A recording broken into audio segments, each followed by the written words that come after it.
sure, write down main ideas, important points, but remember, if learning is connecting new knowledge to old knowledge, feel free to also write down your own thoughts. How do you connect to what is being said? What questions do you have?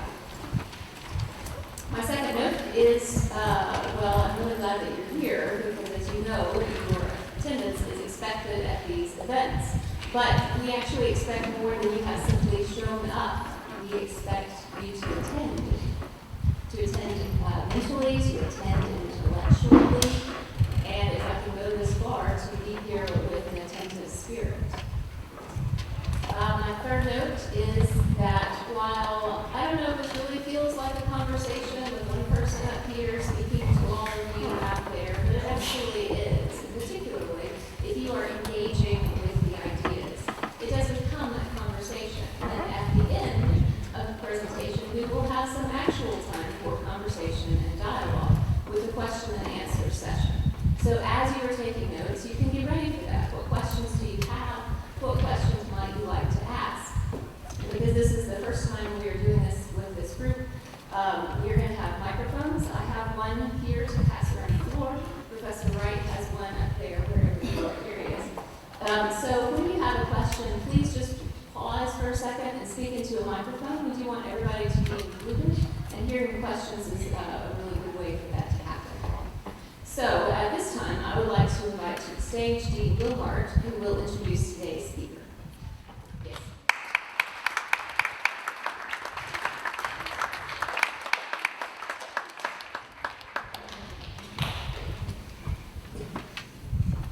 Once upon a time, it used to be that the image of college portrayed on TV and in film was of the solitary scholar working long hours in the library or the lab, or in some reclusive corner of an idyllic campus, reading a book or writing an essay or preparing that big speech. Being a productive scholar meant being productive alone. Today, our vision of what college is meant to be is very different. Although each of you certainly has to sit in the chair and do the work, the truth is that one of the best skills we can ever teach you is to combine your copious powers with those of the people around you. Of course, you already know this. You came early to college early to work together on some field projects. You came early to start practices with your many teammates. You worked with fellow musicians to form bands or orchestras or choirs. You collaborate with fellow students on your research. You partner with your friends and peers in sororities and fraternities and clubs and classes. Teamwork, collaboration, partnership. These are words that truly characterize what college can teach you about functioning in the world and making strangers in the community. They're also words which characterize the spirit and work of our speaker today, Sonia Malunda. After graduating with an economics degree from Spelman College, Sonia moved from financing neighborhood developments as a banker to developing neighborhoods and advocating for affordable accommodations as the first deputy commissioner for housing for the city of Chicago. It was her move from government to education over 20 years ago, however, that provided her the greatest opportunities to use her genius for collaboration. As the Assistant Vice President of Community Affairs, and later, the Senior Associate Vice President for Civic Engagement at the University of Chicago, Sonia brought together leaders from all walks to improve the university, the community, and Chicago itself via programs in student engagement, arts programming, training civic leaders, or, in a great and very public instance of her skillful guidance, bringing together university leaders and trustees, local and federal officials, community partners, and consultants to ensure that the Obama Presidential Center would have its natural and rightful home on Chicago's South Side. Since 2017, Sonia has brought her talents to the Associated Colleges in the Midwest, the academic consortium to which Monmouth belongs, as its president. One of the unexpected delights of my move to Dean last year was getting to be on the ground floor as President Malunda leads the ACM through a strategic redirection. What I have witnessed firsthand is a model for the steps of great collaboration. First, you study the context, the history, the people, the problems, and the previous solutions. Then you develop clear goals that you want to achieve and clear ideas of how you want to achieve them. Then, and this is the difficult part, you meet with all of those who have a part in your goals, a stake in the outcomes, and a role in the completion. President Melinda leads such meetings with grace. Allowing others to take the floor, she listens with attention, clarifies what she hears, asks great questions, and then moves on to the next steps. Everyone is invited into the conversation because she realizes that teamwork, collaboration, partnership are the only ways to ensure that everyone has a role in the success of the enterprise at hand. That she does this with relentless positivity and a generous sense of humor and humane kindness only makes her leadership all the more effective.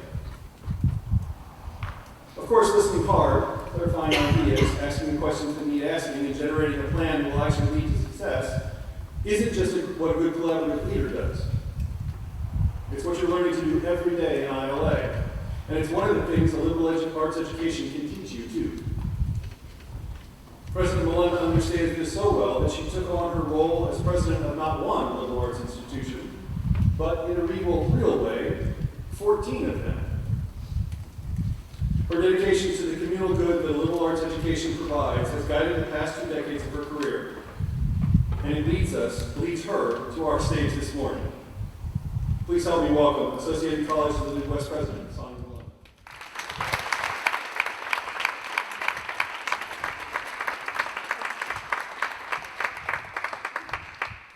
Good morning.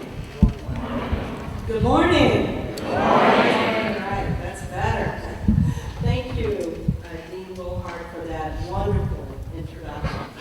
May I have a copy of that? I'd like to take that home and read it to my family. It is an honor and sincere pleasure to join you today at Monmouth College. Congratulations to the class of 2023. You are here, you are starting your college journey. Just a few days ago, my husband and I delivered our youngest, our daughter, to college. So I know firsthand what you are dealing with in this transition, as well as the transition that's happening within your family.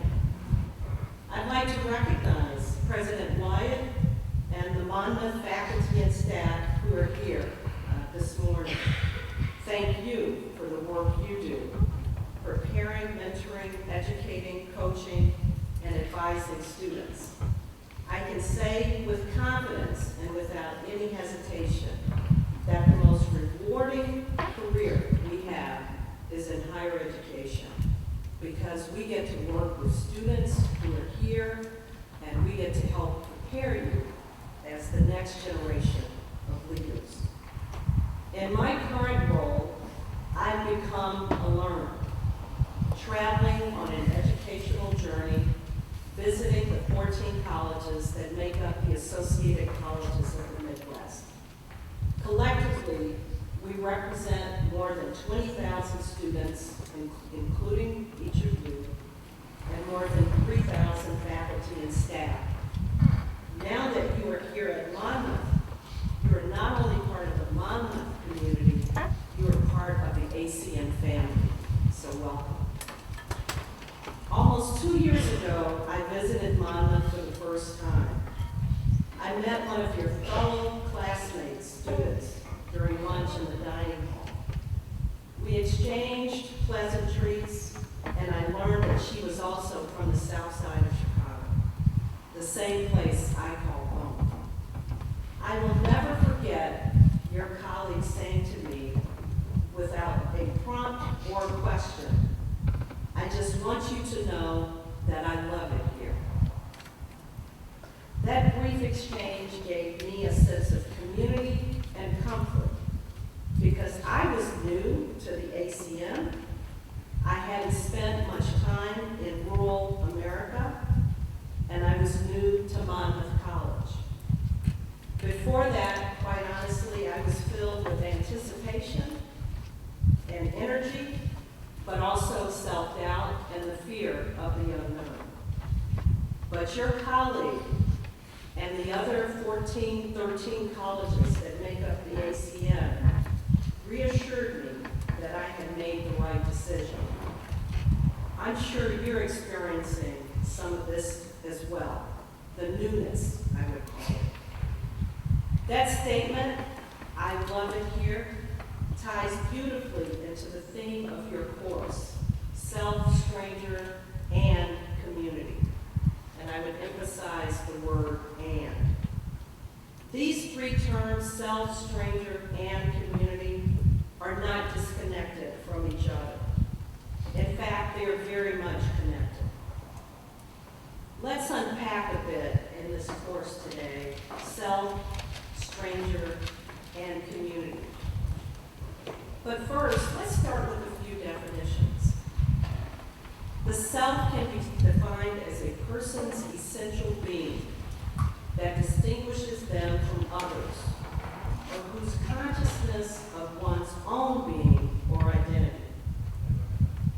The self might ask, what part of ourselves loves it here and why? What qualities, characteristics, and skills are we bringing to the table to help shape our experience? Will we be selfless or selfish? How will we show up in this forum today, in the classroom, in the residence halls, and in the Monmouth community? Things we should think about. A stranger can be identified and defined as a person who does not know or who one is not familiar. A person entirely unaccustomed to a feeling, experience, or situation. When feeling like a stranger, we may ask, why do I feel disconnected? How do I show up in moments of unease when we feel that we don't belong? How will I work through it? When you sense someone in a new setting or situation, do you welcome them like your fellow colleague welcomed me in the dining hall? Or do you implicitly or explicitly say, go back to where you came from? A community can be defined as a group of people living in the same place or having a particular characteristic in common, or a feeling of fellowship with others as a result of sharing common attitudes, interests, and goals. In times of need, we may ask, what kind of community support can I draw on? Family, peers, faculty, staff, students, the broader community, to help me work through myself and that feeling of being a stranger. What does that support look like for me?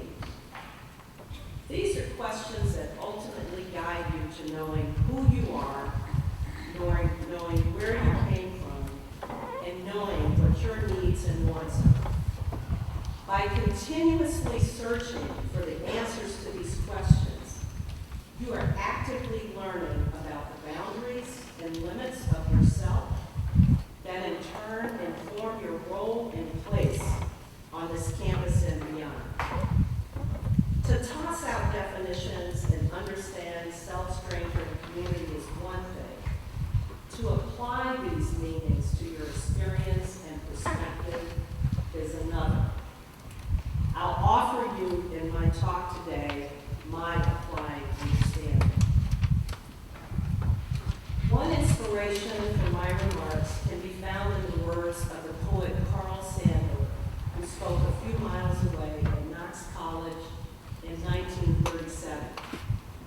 Mr. Sandburg said, "What young people want and dream across the next 100 years will shape history more than any other motivation to be named." Again, let me repeat. What young people want and dream across the next 100 years will shape history more than any other motivation to be named. This quote is a powerful reminder to those of us who are educators that we have accepted an enormous responsibility, arming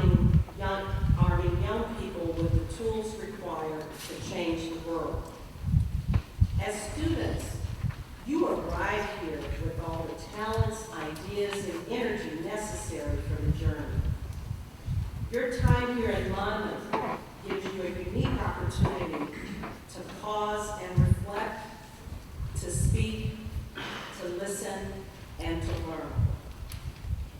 To learn not just from the faculty and staff, but also from each other and the broader world around you. These words, reflect, speak, listen, and learn, are simple. We use them every day.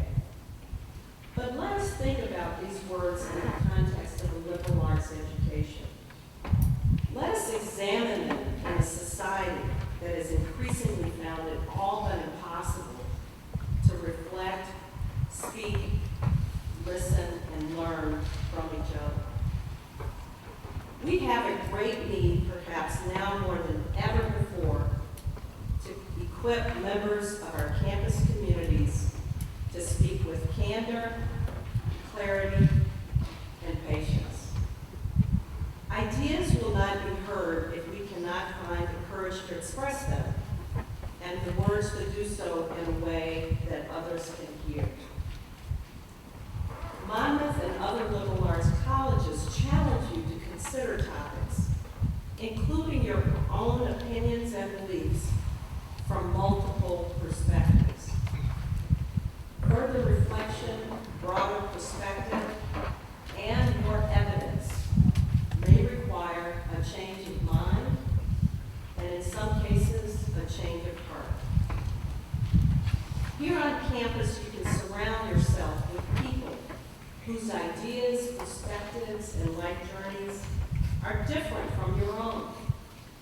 You have an opportunity to reflect on these ideas and to speak your own truth, along with the responsibility to listen to the ideas of others and to learn from the ways in which their truths differ from yours. Let me say that you don't have to accept and adopt everyone else's thinking or their ideas. But the work of learning, it's an active process, is not shying away from opinions beyond yourself.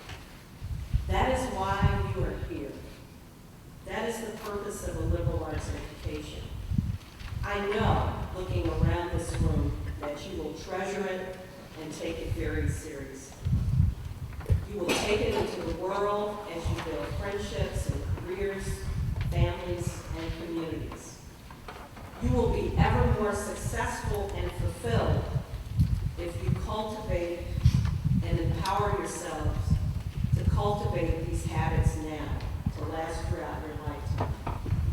So as you'll notice throughout my talk today, I have more questions than answers, because I'd like you to think about these questions in the context of your college career.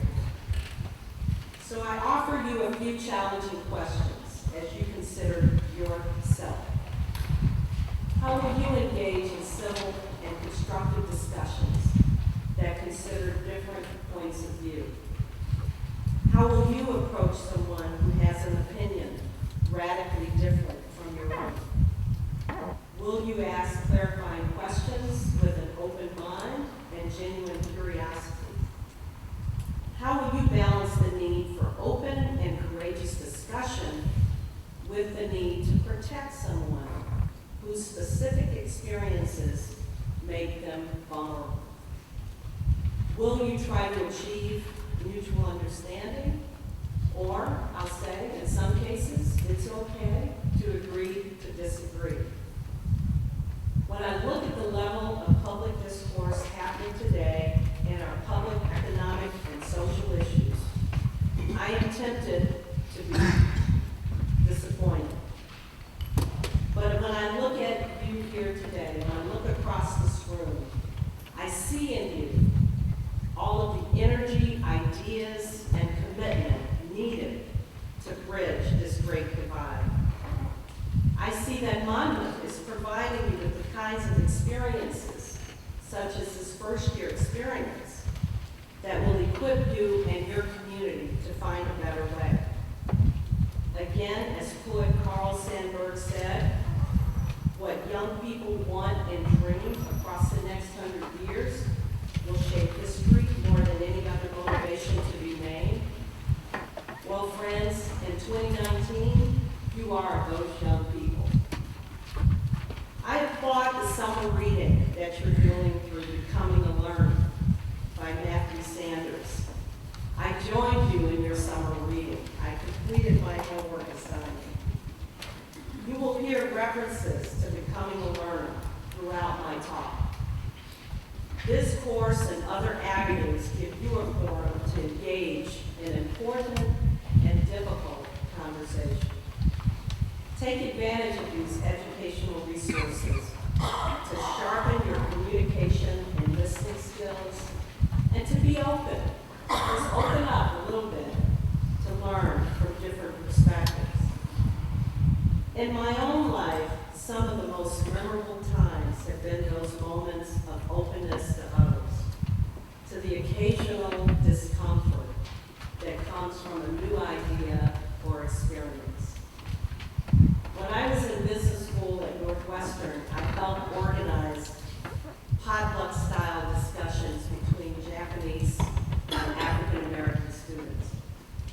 Over delicious food, we discussed openly the unique differences between our cultures, the negative and false stereotypes we had of each other, and the social, economic, and political issues facing our respective communities. I didn't start these discussions because ultimately there was a Chicago Tribune article written about it entitled "Soul Over Rice." I started these conversations because a colleague of mine who was Japanese, we both felt that we needed to bring our communities together. Over several months, we engaged in very candid conversation. We listened, we learned, and it was tough. But the food was an added bonus. I will say, anytime you have to engage in difficult discussion, always have good food. It really helps.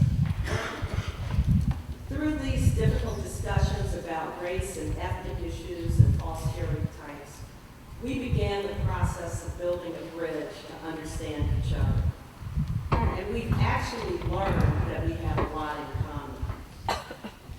Consistent and sustained conversation is the key, in my opinion. You can't just check the box after one discussion.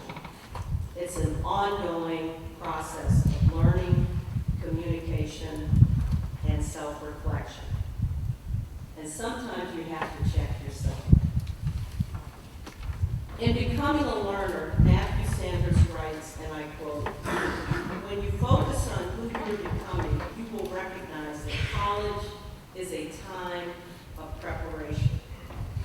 How you take advantage of your time and opportunities determines the kind of person you become." The student I met in the dining hall here at Monmouth told me she loved it here. Which components of the Monmouth experience did she love? We didn't have an opportunity to really unpack why she loved it.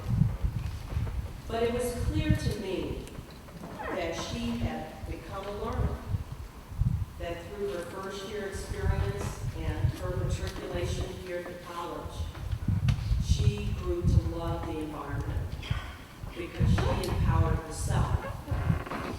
As Matthew speaks about in his book of Becoming a Learner, learning in your education is not a passive process. It's a very active process where you are engaged in it. And my sense is when the student said to me that she loved it here, she had taken full control of her learning. Colleges and universities, including Monmouth, are providing more opportunities for students to immerse themselves in communities and experiences beyond the campus. These programs, community service, internships, study away in the U.S. and abroad, are experiences that help you become fully awake to the complexities, the needs of our world today.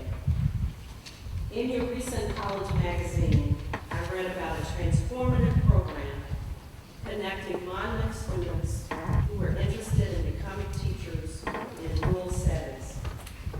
This initiative not only provided invaluable support to local schools, but it also gave Monmouth students that hands-on experience while they were in college. They were able to unleash their passion and interest in teaching. When I was in college, I took full advantage of every opportunity, internships, spring break trips, and sometimes I opted to stop by the career office to chat with the director about what was possible for me. I was an economics major, as Dean Wilhart mentioned, and I recall traveling to New York City with fellow classmates during spring break and interacting with African American women on Wall Street at the height of their banking careers. I really didn't know that there were offices that could go that high up into the sky. It was an amazing moment for me.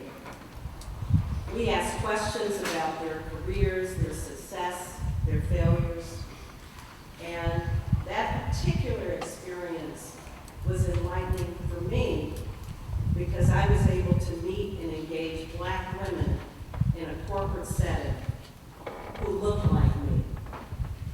That boosted my self-confidence and gave me the energy and motivation to stretch and grow. Because of that spring break trip, over the course of a few days, I decided to pursue a career in banking. And so my message here today is sometimes it's those small interactions, those short-term experiences that can open up possibilities for you and give you an idea that you then decide to pursue. After my graduation, I was recruited into a corporate bank training program, as Dean Wilhart mentioned, along with 34 other graduates of liberal arts colleges. We were intentionally recruited by then the First National Bank of Chicago as a cohort of liberal arts graduates because the bank wanted critical thinkers, effective communicators, and curiosity seekers who had a demonstrated work ethic and a high level of professionalism and maturity. Over that 2-year period, the bank taught us the technical skills in accounting and finance and credit analysis.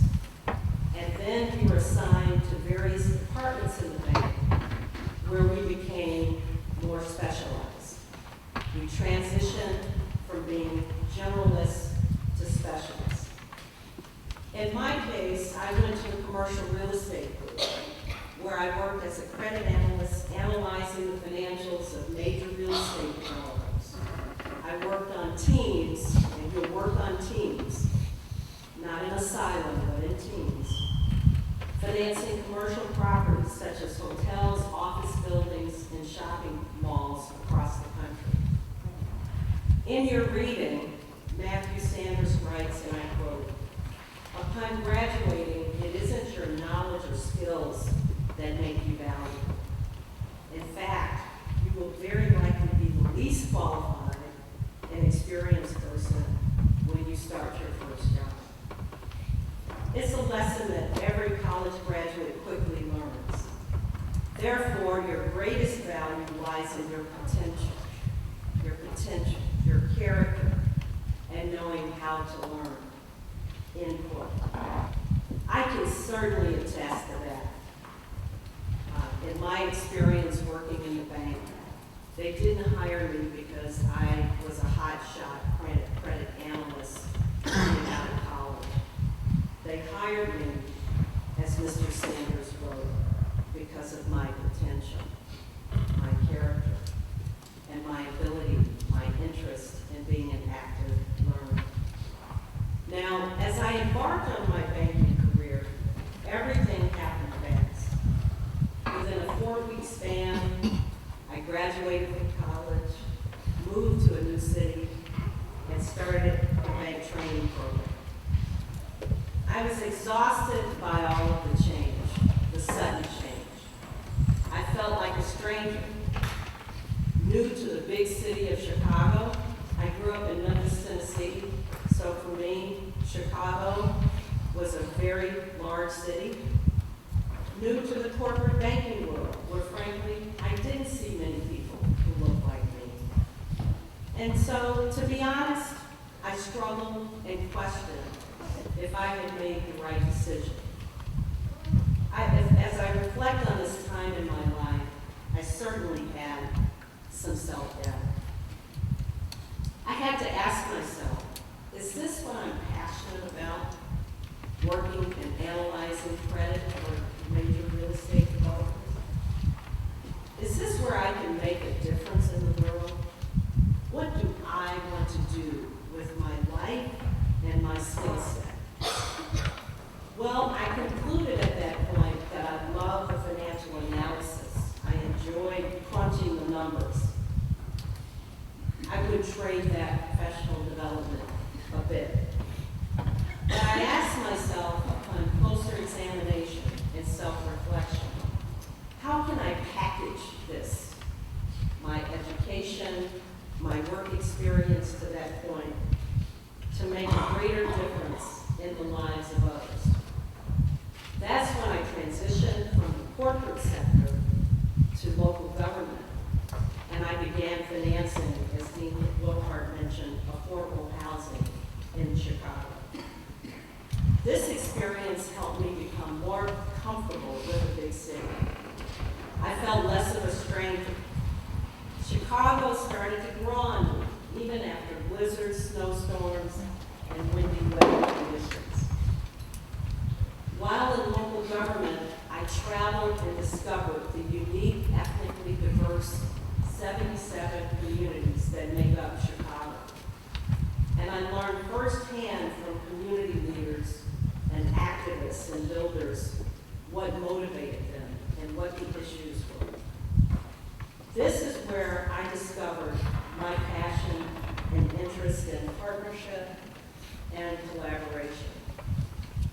Because what I gained the most was this idea of people coming together, working together to solve a problem, to not be overwhelmed by the problem, but to figure out a solution, and then grow in the same direction to solve it.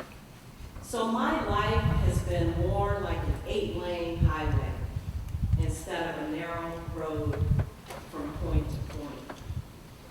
Sometimes there have been changing lanes, detours, slow moving at times, and some reactive and proactive navigational tactics. Learning, growing, recalibrating, stretching, and at points just frankly slowing down at times have given me the opportunity to enjoy the ride. You will each discover your own path, but for me, transitioning from corporate banking to government, and then transitioning again to higher education, helped me discover my path for community engagement, collaboration, partnership, all in the direction of collective impact. This was my aha moment. This did not happen right away. I was almost 10 years out of college before I had my aha moment. There is a quote from an unknown author that I often go to for inspiration. And it says, "A comfort zone is a beautiful place, but nothing ever grows there." And I know we've all heard speakers talk about comfort zones in the past. But let me offer a new twist to it in my talk this morning. I was curious about the origins of the term comfort zone. So I did a little Googling. How many of you have heard of Google? years, the phrase might have first been introduced in the early 1920s to refer to home heating, finding that temperature that was neither too hot or too cold.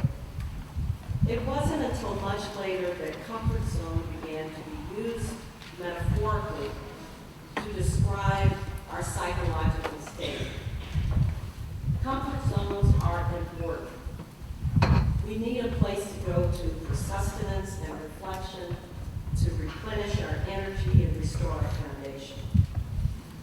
But I'd like to offer you that we cannot stay in that place that is neither too hot or too cold. We can't live fully awake if we are just lukewarm. Placing ourselves in a new situation or a new relationship can be challenging. There's a great deal of anxiety and uneasiness with it. But despite these fears, it is essential for us to challenge the status quo and step out of the places that feel easiest and most familiar. The history of your school embodies this as one of the first colleges to accept women. In my current capacity as president of the ACM, I continue to learn about the 14 communities, mostly rural, where our colleges reside. As I mentioned, I spent most of my career in an urban area. But your colleague reassured me that day in the dining hall that it was going to be okay when she said, "I just want you to know I love it here." As I reflect on sort of these moments in my life where I felt sort of self and stranger, I ask, how did I make these disruptive and important transitions, moving from lane to lane? How did I not only survive, but thrive in settings where I felt like a stranger or an imposter? It circles back to the "and" community, identifying mentors who helped to coach and guide me, developing a strong network of peers who have shared experiences and are great listeners, because sometimes you just need to vent, and venting is okay. Finding those individuals who are both navigators and connectors. You know, there are some individuals who don't need GPS. They just have an innate ability to navigate difficult situations or connect you to resources to help you through that situation. Your community of peers, clubs, student organizations, sororities, fraternities, as well as your peer leaders and other student leaders, and many others are critically important on campus. But I'd like to expand that definition of community. That is the community beyond college. So I'd like to reiterate that I believe active community engagement beyond the campus doesn't start when you leave Monmouth College, but while you are here. This is necessary now more than ever before. Whether you are making a difference in a developing country or right here in Monmouth through the Center for Civic Engagement and Social Change, you can create a vibrant exchange of ideas. You can help communities expand their capacity. You can learn a great deal about yourself as well as others. I believe it is not enough to hone your ability to speak and to listen to one another here on campus. It's when you take these skills beyond the campus that you ultimately make all the difference. So in closing, I am inspired and optimistic when I see the strength of this learning community, or what I would call a learning exchange. You are on a powerful path together of becoming a learner, and you will discover deeper understanding along the way.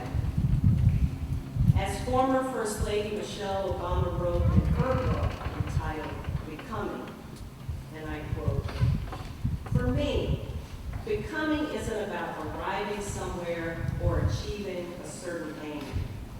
I see it instead as forward motion, a means of evolving, a way to reach continuously toward a better self. The journey doesn't end. It's all a process and steps along the way. Becoming requires equal parts, patience and rigor. Becoming is never giving up on the idea that there's more growing to be done," end quote. So as you become, I hope your time here will help you reflect, speak, listen, and learn. I hope you think about the intersectionality between self, stranger, and community. I hope you will continuously self-reflect and self-discover your passion, your path, and your possibility. And my wish for you is that you throw yourself out of the nest